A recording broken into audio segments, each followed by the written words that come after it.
اسلام آباد کی district and sessions court نے بانی پی ٹی آئی اور بشرا بی بی کے خلاف مبینہ غیر شرعی نکاح کیس میں فرد جرم عائد کر دی۔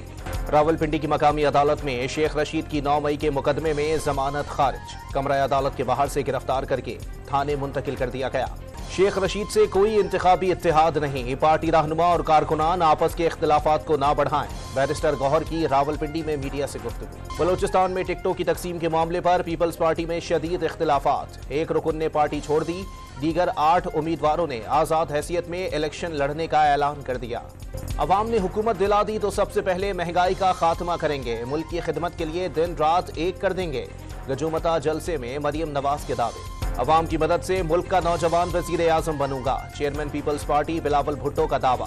نوڈیرو میں خطاب کے دوران گالم گلوچ کی سیاست کی مذمت۔ الیکشن کمیشن نے رجسٹرڈ سیاسی جماعتوں کی نئی فہرست جاری کر دی، چیئرمین کے بغیر پی ٹی آئی بھی فہرست میں شامل۔ توشہ خانہ اور القادر ٹرسٹ نیب کیس کا جیل ٹرائل اسلام آباد ہائی کورٹ میں چیلنج، بانی پی ٹی آئی نے نوٹیفیکیشن کالعدم قرار دینے کی استدعا کر دی۔